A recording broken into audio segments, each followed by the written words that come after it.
I'm Ariana Grande. Hi, I'm Cynthia Erivo. And you're listening to the Broadway Podcast Network. Visit bpn.fm to discover more.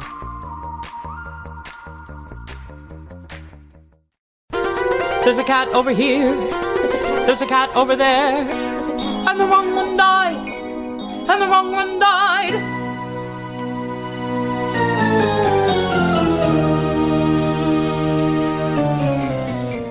Welcome to The Wrong Cat Died, the podcast breakdown of catastrophe. I'm your host, Mike Abrams, and today we have another amazing guest.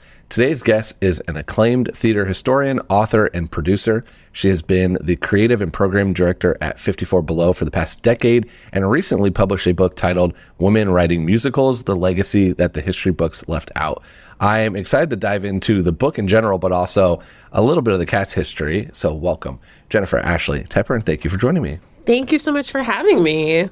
It's fun because I know we met early on with the Broadway Podcast Network, and now you have this book. And so I want to actually flip the script for anyone that's listened to the hundreds of episodes I've done in this podcast. I always start with your cat's history, but I want to get to that after. I actually want to start with the book.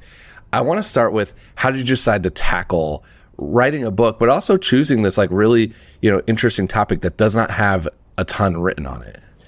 I wrote this book because it was a book that I would want to read. I couldn't believe there had never been a book written about female musical theater writers.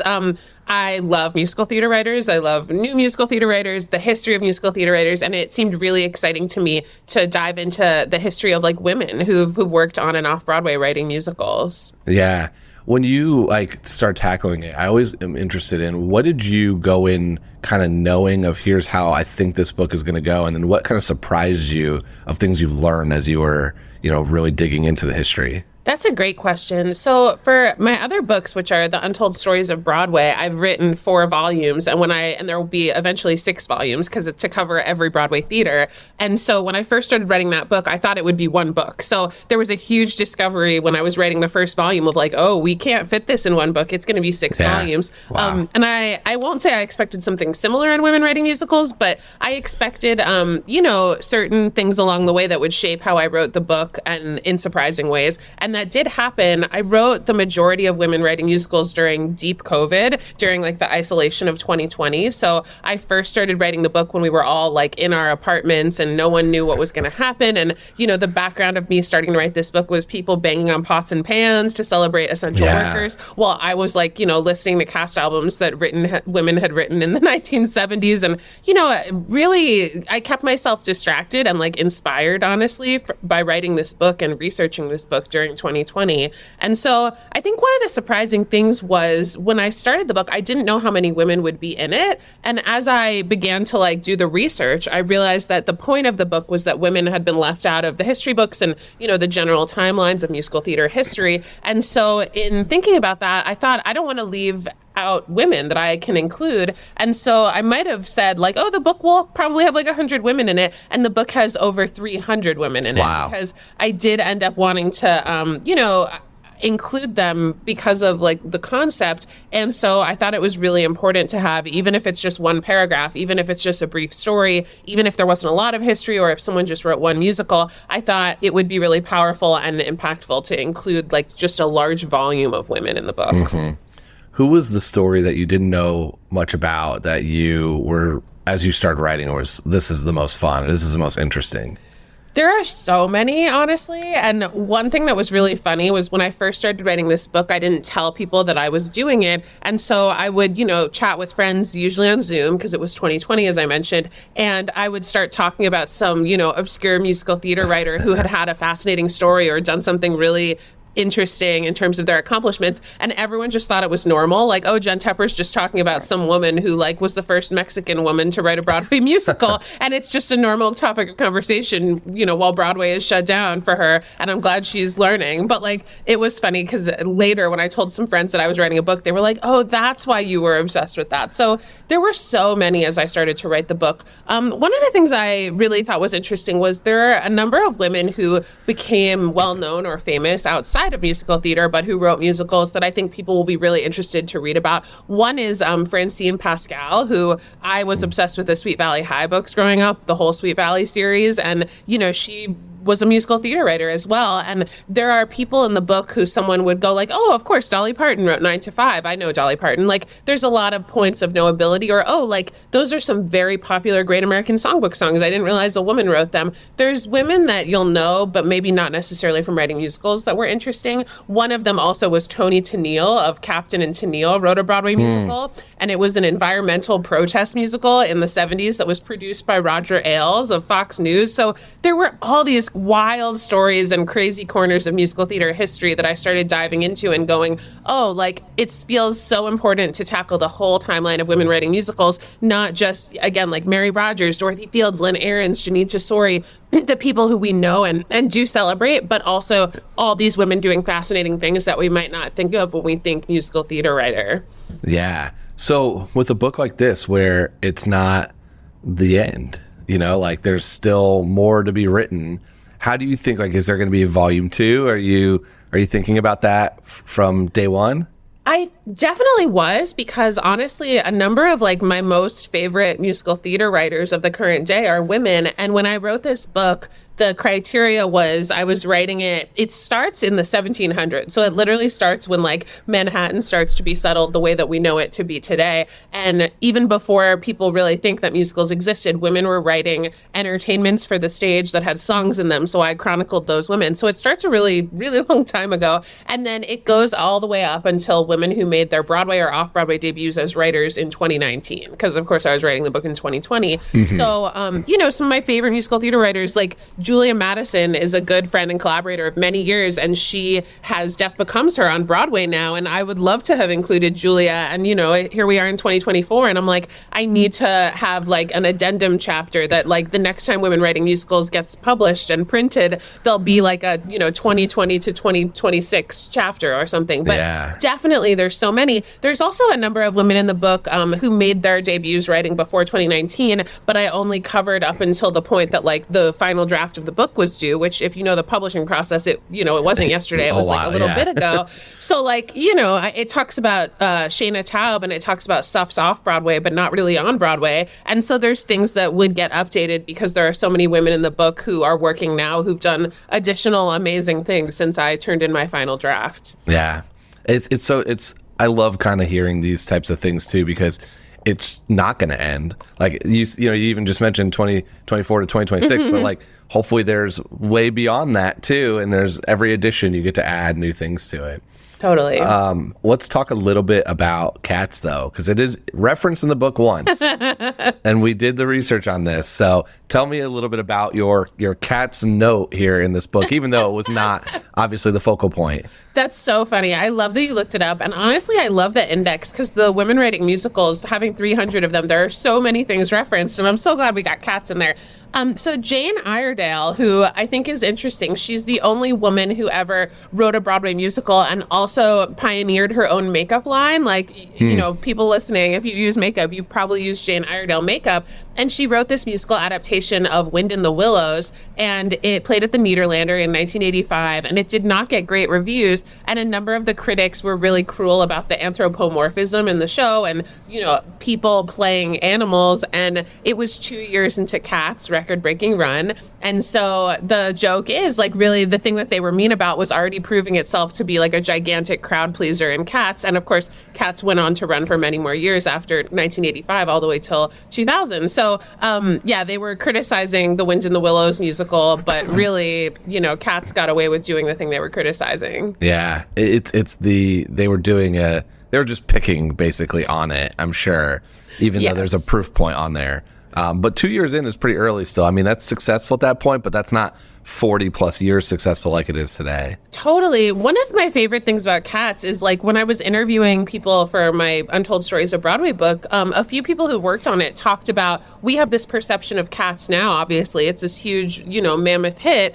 But when it first came into Broadway, Bert Fink, who worked in the press department on the show, talked about how, all they would print outside the theater were just the cat eyes, and they didn't have B-roll on TV or anything. And the whole thing was, like, you couldn't know what was going on inside that theater unless you were inside that theater. And 1982, 83, like, it's a whole different era where, like, there weren't bootlegs circulating. We weren't on YouTube as Broadway nerds. Like, the fact that like until you saw Cats, you didn't know what that was, that's amazing to think about, because now we all have this idea of it in our heads. Yeah, the marketing of it back then is really kind of crazy, because to your point, it's much more word of mouth. Like there's not the YouTube clips and the bootlegs and TikToks and everything else, and 40 years of it being worldwide. Totally. So I always kind of like am fascinated by modern shows that I see where I can find out almost anything before a show and get a pretty good idea of what I'm seeing, or read it, or have an influencer give me a rundown, or someone with spoilers.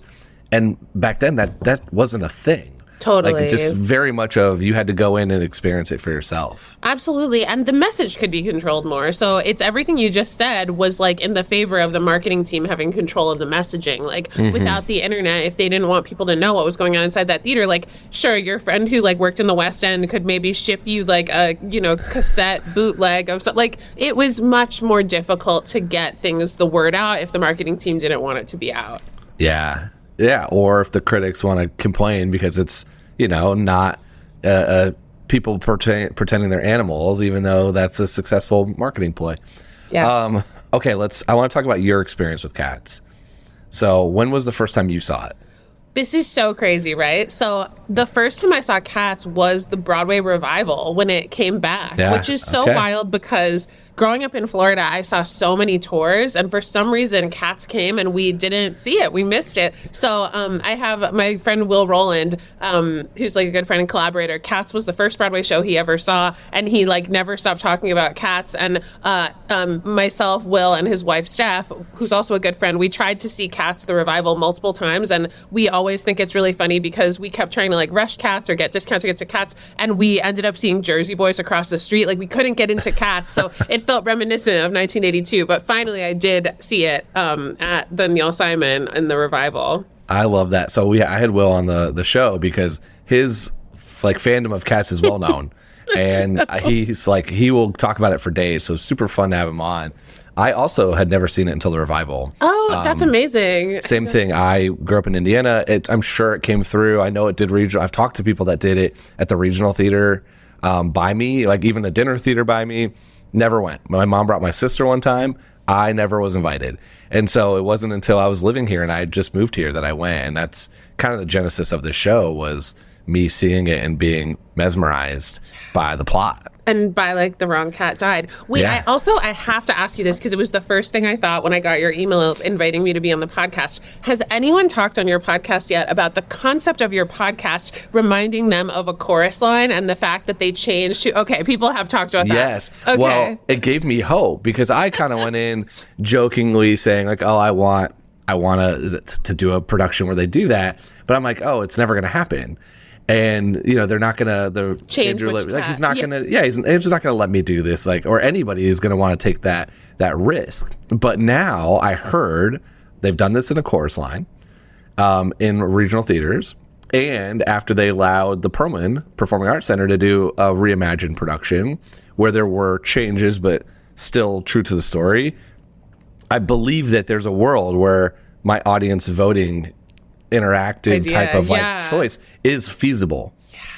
So now it's my mission. That's fascinating. I was so obsessed also with like when A Chorus Line was originally running off Broadway that Marsha Mason, who was then married to Neil Simon, is the one who told the creative team, like, you have to let Cassie get the job. And they did change during previews who was and wasn't getting the job based on, a very smart artist who just came to the show and wasn't even working on it directly, Marsha Mason. So I just am obsessed with the idea that similar to like Cats and A Chorus Line, the wrong cat died. Like I don't know. If Marsha Mason had seen Cats in previews, would she have said, maybe. Hey, it should be not Grisabella? Well, or I still think the whole story stays the same. And she comes back and she accepted into the tribe. And then they, instead of sending her right up, like to the tire, you just allow Old Deuteronomy to choose, or the audience to vote, or some version of where you get to pick a different person. You still get the redemption story. She's still welcome back to the family. It's all still there. Like the root of the story is all still there. She just doesn't have to be immediately sacrificed after. I think that's a grand pitch. I hope they let you do it. I'm working on it behind the scenes quietly with somebody who's now ignoring my messages after for many times being like, oh, I'd consider this. If we ever do it, I'd consider this. And now they're doing it. So I'm working on a couple ways to get in there. Yeah, that's amazing. I think that, we've all heard whisperings in the theater community about ballroom cats coming to Broadway and what's going on. And I don't know anything factual, but I just imagine things are in flux with what's going on with cats these days. Yeah. Well, so for their story, I don't think they could do it because the way that for everyone who saw that, they did a much better job of, it doesn't feel like Grisabella is dying in that production. It feels like Grisabella's going back into the world of the ballroom world. And so I don't think you could choose a different cat in that production every time. Yeah, that's Whereas fair. in the the cats in costume, the cats that everyone knows from 1998 and all those versions, you could, because you could just pause at the point of where Grisabella comes back and add one line or add one thing and then have it be an actual choice in that moment now that you have the whole family together. Yeah, totally. I loved Cats at the Jellicle Ball. I thought it was just unbelievable. It was breathtakingly good.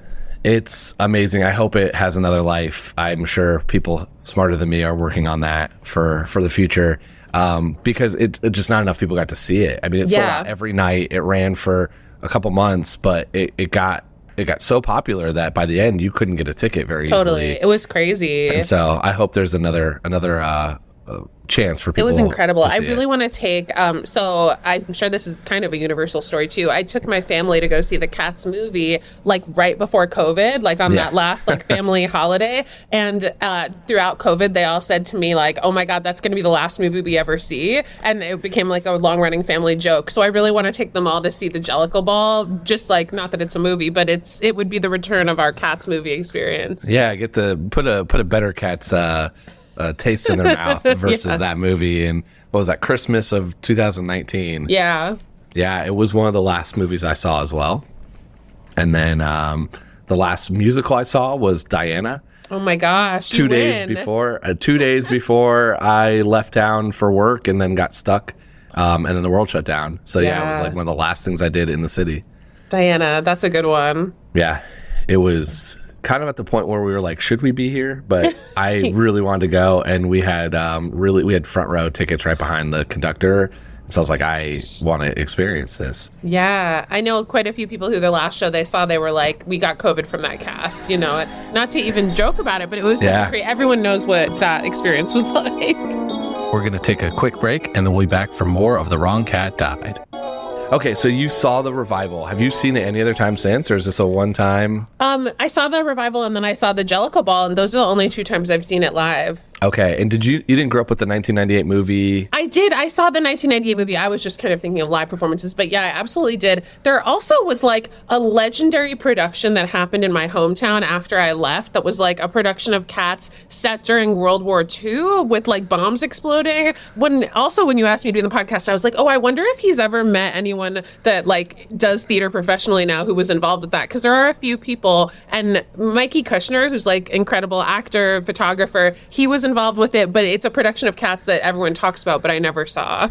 But it was that. So Kushner, I had him on to talk about his because he did in high school. Was it the high school? It was high school. It was high school. Oh yeah. So I can't believe I missed his episode. I had Mike on really early in the podcast because he's in our network and just an amazing human. He actually took my headshot. For anybody that's seen my headshot for the podcast is a Michael Kushner special. I'm gonna go back and listen to his episode today. And so he talked about my sister's good friends with Mikey and saw it, so I just know that bombs were exploding and the tire was something else. It was legendary. It is a wild episode if you go back and listen to it, because it was high school, but the production value and the budget and everything, this is a school that leaned into it. But yeah, it was set in World War II, and I mean his storytelling of it is hilarious. My sister, hilarious. That was the first time she saw Cats, and so for years she thought it was set during World War II. That was her establishing Cats. I've loved any person I've talked to that's done regional versions in a different junkyard setting. Yeah, because there's been some arcades and some theme parks and some stuff that doesn't materially change the story, but gives you slightly different stuff in the background. Yeah. And Michael's was one of the wildest I've ever heard. You're a Cats historian. I'm obsessed. I'm going to go back and listen. So that has become what this has turned into, is as I've talked to more people who've done it from, I think I've talked to almost 30 different productions over the years. And that's not even including regional. That's just lumping all regional together. Yeah, So we're talking about tours and over in Australia and international and did Korea and I think Mexico. I've like slowly started to cover more and more, and I love to get more. Anytime I can find somebody that's in a production I've never heard of or never talked to, it's my favorite conversation. It's amazing. But my question was going to be to you, having like as a historian, what's like some of the Cats history that maybe from like I'm 2016 and beyond, and then whoever I've talked to, what's some things that like are your favorite moments of the Cats history that you've learned over the years? So I loved learning about Cats was the Winter Garden for its whole run. So like from the early 80s to 2000s. So it's tied so much to the Winter Garden. I liked hearing about people who auditioned on the stage of the Winter Garden.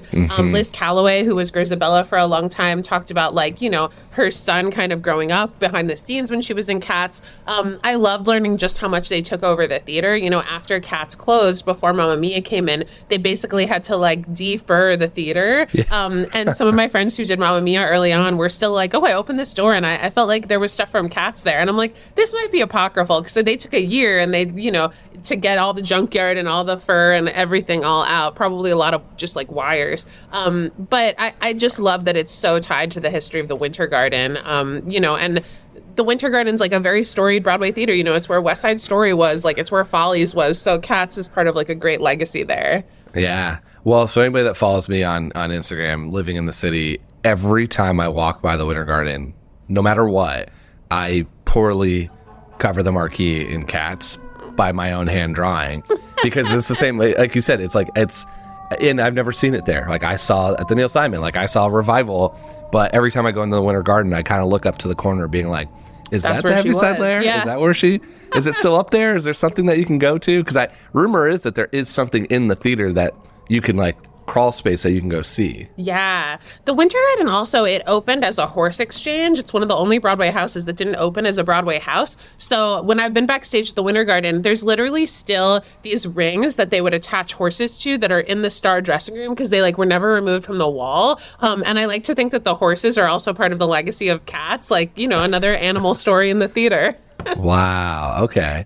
Is there, what other kind of things have you come across in your, like, your historian of Cats? Like, is there anything else about how it, like the poetry to the music, and like what are some of the fun things that people that I'm sure listening to this already know, but it's always fun to kind of hear that. You know, the fact that like it was such an unexpected hit, it's another hindsight thing, right? It's like, oh, well, Cats is, you know, legendary, one of the longest running shows of all time on Broadway. But at the time it was, you know, it's based on poetry. Like definitely there was some shock to it. You know, people who saw it during the first year were so surprised. And I think it's also because it ran for so long, it had so many legendary people that went into the show in the leads that we love. And also another thing that I think about, like Cats, again, like early 80s. So there were also a number of people who we very sadly lost to like the tragedy of the AIDS, you know, epidemic. And there are like Cats history to me is also tied in with the history of dancers in the 80s and losing so many people from our community.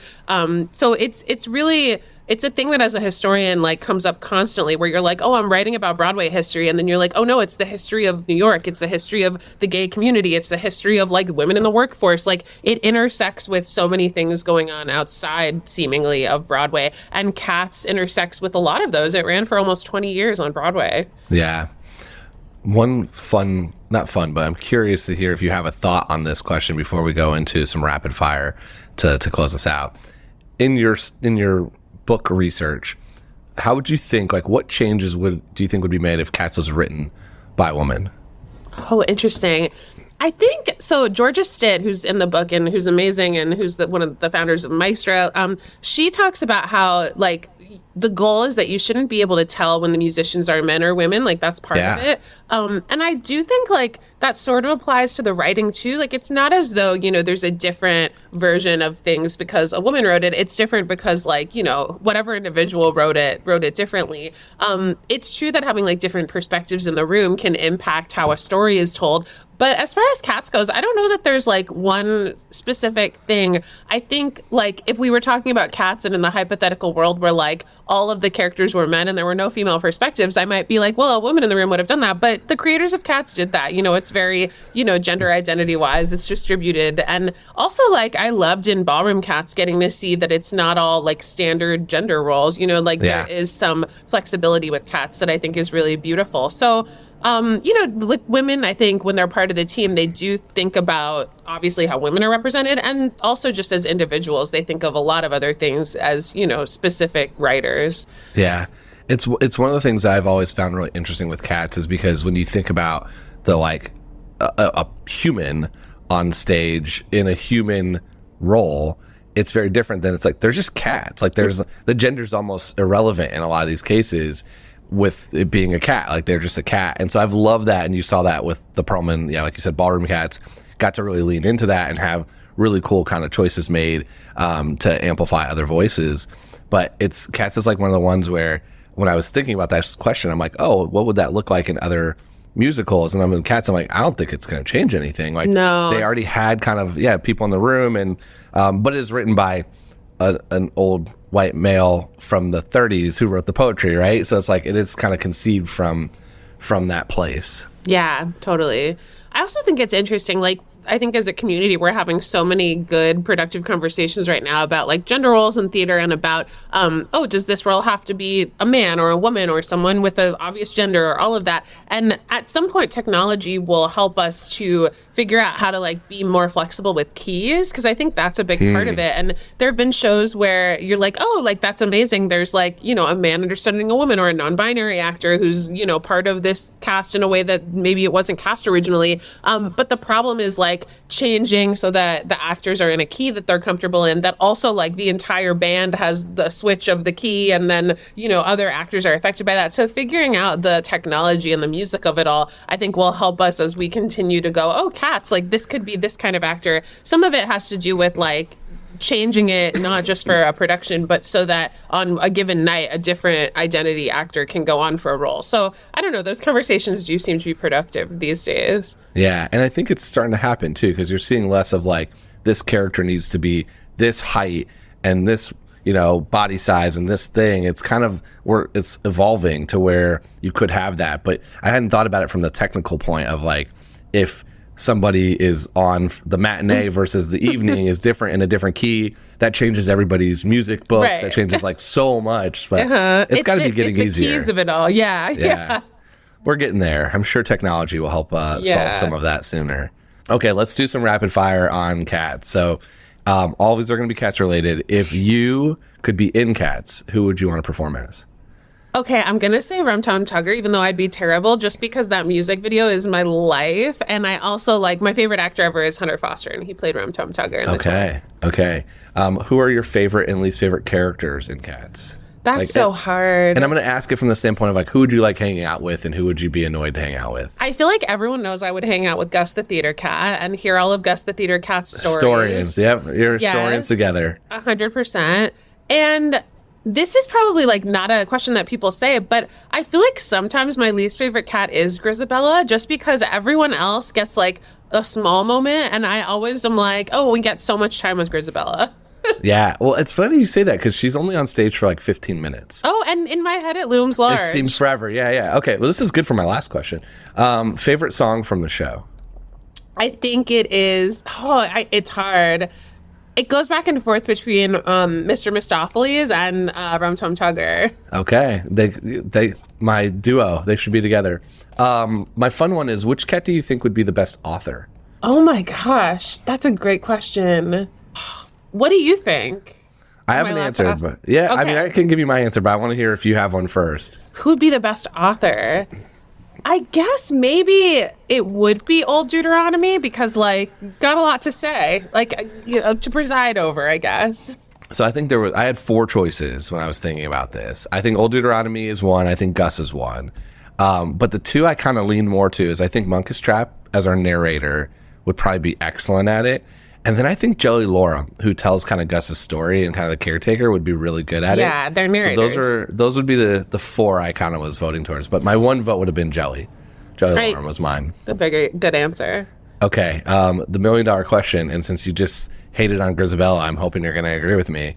But I've argued at length, I don't think Grisabella's the right Jellicle choice. So who are you choosing as your Jellicle choice and why? So my first instinct, and like when I was like, oh, I'm going to be on the podcast, was I really think there is a place in the story for it to be Gus the theater cat. Mm-hmm. And I think that's because, and I just said, like, that's who I would want to hang out with and hear stories from. So I'm not hating on the character. I think that there's something beautiful about like the story of that cat has to do with theater. Like we're watching a show, it has to do with theater. He's had this like long and storied career. We hear all about how he's like had this great life. And so it's not a situation where you're like, oh, I feel sad for this person and this cat. Not person. I feel sad for this cat and this is so tragic. It would be like a beautiful, hey, it's like a celebration of all of these things that we already heard about at the beginning of Act 2. And like now it's like a beautiful like apotheosis of theater and of the show that we're celebrating this like storied life in theater.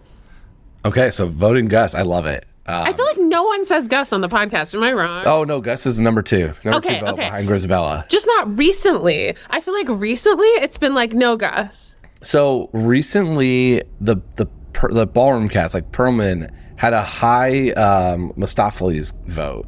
And I think it's because Silk is incredible and kind of like was such an amazing performer to watch.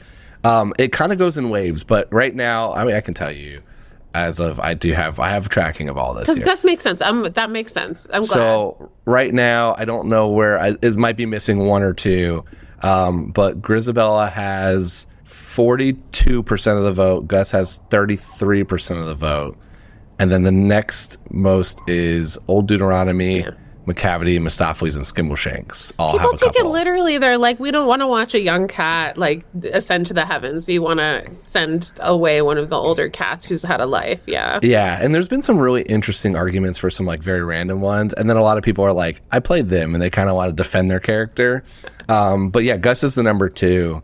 And I think the logical answer, like if you're doing that, I still to this day, I really want the audience vote because I've been in theaters a couple times where I've talked to a performer before and they're like, oh, my whole dance class is coming, or my high school's coming, or when I went to a tour, the person that was from the town like had 100 family members in the audience. And if you do an audience vote that day, that person is probably going to win, even if it's like a character that maybe doesn't make as much sense. And I love that because it kind of adds some like Edwin Drood. Yeah, it's also like fun. It depends on what you know that the character or the actor is going to get to do once they die. Because if you're voting for a character to die and then they get this grand 11 o'clock number like finale song, then it's a different thing than it almost feels like if you're voting, you're insinuating like, oh, they deserve to die. It's a bad thing. And you throw in like some final thing that gets you. You're like, oh, no, it's a great thing. You won. You won our hearts. Yeah. And I think like if you do it the way I've thought about it, the only risk is there's still one number after that's led. It's led by Old Deuteronomy. So if Old Deuteronomy gets picked, we either have to have him sing from the tire, or like there has to be some way of how we can get his voice in. I think that's great. It gives you another variable, right? Like, I mean, have you ever thought about like an Edwin Drood, the way that you vote for the killer, like you vote for 2 things? So maybe it would be like which cat should die, but also like which cat leads the final number. Memorial or like whatever it is. Yeah, I mean, we could. That goes back into if it's keys. Like now we're bringing your exact problem back to life of if it's not Old Deuteronomy, who's singing it, who's playing it. Yeah, the Edwin Drood of it all is like what I always think about, because those musicians, like those subs, had to be so prepared for anyone could sing this in any key tonight. Yeah, I'm trying. If you know people, I keep saying it in the podcast and I keep messaging it anytime I see somebody's doing a production that's not like, the international tour right now or the Royal Caribbean, being like, all right, it's time. I'm ready. I will fly myself there on my own dollar. Well, I'm excited. If you will let me do this and help. Yeah. I'm excited for you that things are changing, because I think that they definitely are. Like having this be such a success shows people want to see different versions of things. Yeah, and I'm also thinking like a regional theater. You add some, I think, also some flavor for people to come back. Totally. Multiple times when it's there for 4 weeks, 6 weeks, whatever that is. So I'm hopeful. Totally. This has been super fun. How can people stay in touch with you and get the book? Yeah. So I'm at Jen Ash Tep on all platforms. The book is Women Writing Musicals. It's available anywhere books are sold, whether that's Amazon for you or whether it come to the Drama Bookshop. You know, it's on sale in New York at bookstores and all around at bookstores. The book, I'm doing a ton of free book events in New York. So if you are in New York City, check that out. I'll post up a storm about them. But again, Women Writing Musicals, the legacy that the history books left out. Yeah, I will +1 to getting at the Drama Bookshop and going to local bookstores to find bookstores. it. Also, it's going to be on Kindle. There's an audiobook, you know, all the different ways books are read. Yeah, anywhere you can read it, read it. That's amazing. We'll link everything too in the notes, and this has been so fun. So thank you so much for coming on and sharing your cat's history and history in general. I'm honored to have been on, and I have to go back and listen to so many other people's episodes. I listened to Will's when it came out, but I got to go listen to Mikey's. Thank you for having me. You gotta listen to him. I'll send you a couple other people I'm sure like that we both know that you would enjoy. I would love that. Amazing. Well, thank you for coming on, and thanks everyone else for listening to this episode of The Wrong Cat Died, the podcast breakdown of the catastrophe. To follow along, you can subscribe on Apple Podcasts, Spotify, or any else of the podcast. Follow us on Twitter, Instagram, TikTok, and Threads at The Wrong Cat Died, or check our website, thewrongcatdied.com.